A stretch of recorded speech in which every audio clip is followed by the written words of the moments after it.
Napanatili ng bagyong Christine ang lakas nito habang kumikilos pa Bicol area. Sa datos ng Metro Weather, buong araw na makararanas ng pagulan ang buong Luzon bukas. Malawakan at matitindi ang pagulan kaya mag-ingat po sa banta ng pagbaha o pagguho ng lupa.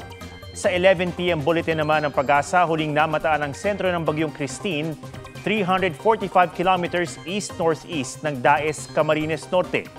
May lakas yan ng hangin na 75 kilometers per hour at bugsong aabot sa 90 kilometers per hour.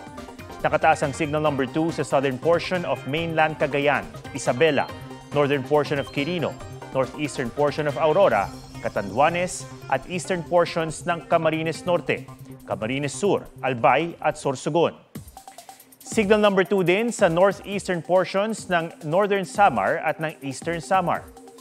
Signal number 1 naman sa Ilocos Norte, Ilocos Sur, La Union, Pangasinan, Apayao, Kalinga, Abra, Mountain Province, Ifugao, Benguet, Batanes, nalalabing lugar sa Cagayan kabilang ang Babuyan Islands, nalalabing lugar sa Quirino, Nueva Vizcaya, natitirang lugar sa Aurora, Nueva Ecija, Tarlac, Zambales, Bataan, Pampanga, Bulacan, Metro Manila, Cavite, Laguna, Batangas, Rizal, Quezon kasama ang Polillo Islands, Occidental Mindoro kasama ang Lubang Islands, Oriental Mindoro, Masbate, pati ang Ticao at Burias Islands, Marinduque, Romblon, nalalabing bahagi ng Camarines Norte, Camarines Sur, Albay, Sorsogon at Calamian Islands.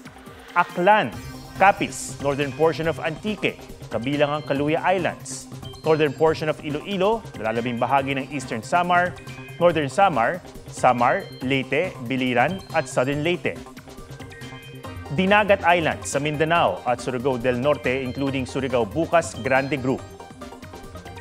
Inaasahang magla-landfall ang bagyong Christine sa Isabela or Northern Aurora bukas ng gabi o sa Huwebes ng umaga.